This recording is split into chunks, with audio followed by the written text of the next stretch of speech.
Très chers téléspectateurs de 14 TV Gabon, bonsoir. Soyez les bienvenus pour ce flash d'information du jeudi 15 mai 2025 dans le magistère universel. Après quelques jours de l'élection du successeur de Pierre, le père Édouard Dening-Deling, procureur général de l'ordre de Saint-Augustin et conseiller général du continent africain, a affirmé que le pape Léon XIV porte l'Afrique dans son cœur.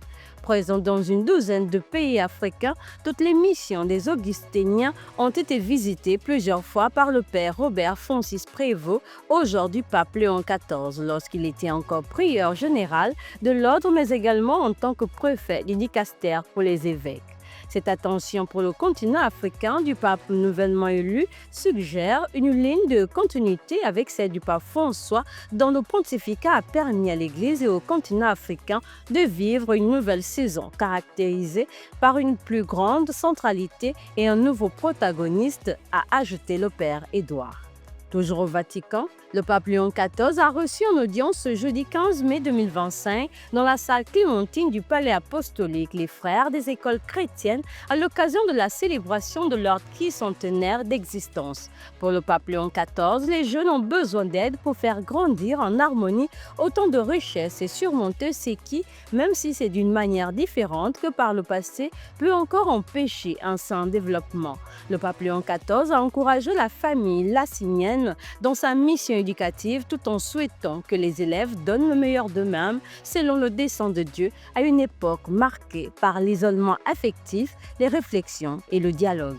Église en marche, la communauté paroissiale de Saint-Christophe d'Okala à Vorbam a reçu un enseignement sur le conclave le mercredi 14 mai 2025 dans la salle de réunion paroissiale en présence de Père Martin Kainde Alegbeni, curé de la dite paroisse et du vicaire paroissial, le Père Georges Ondobengue. La conférence a été donnée par le frère Célestin Makoukou, religieux de la congrégation du Saint-Esprit. Le thème a porté sur le conclave, il a porté son argumentaire sur la jeunesse du conclave, son déroulement et la signification d'un événement clé de l'Église, fondements bibliques, traditions et symbolisme autour de l'élection du pape.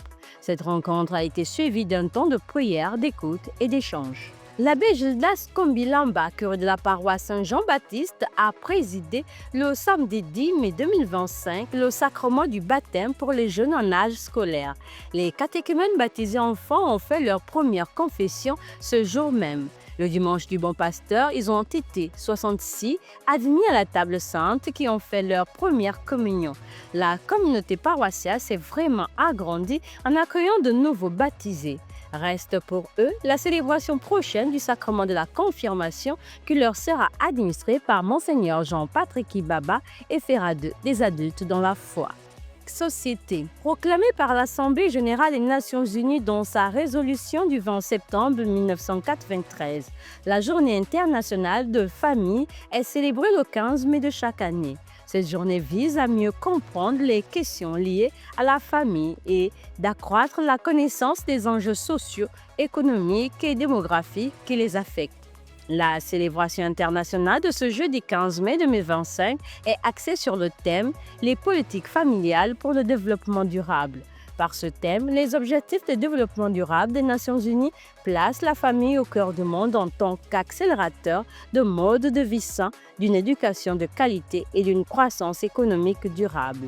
Au Gabon, cette journée a pour thème « Un monde, une famille, construire les ponts entre les générations ».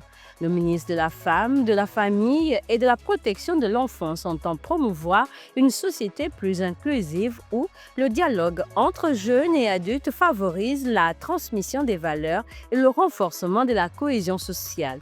Le gouvernement gabonais affiche ainsi son intérêt à la cellule familiale comme élément vital du développement humain et de la convivialité. Prions pour les familles, pour que grandisse dans les familles l'esprit d'amour, le sens du respect et de la liberté. Chers téléspectateurs de 14 TV Gabon, c'est ainsi que s'achève votre flash d'information de ce jeudi 15 mai 2025. Nous vous remercions de l'avoir regardé. On marche vers les 200 ans de l'histoire de l'évangélisation de l'Église catholique au Gabon. Gardons la foi, l'espérance et la charité.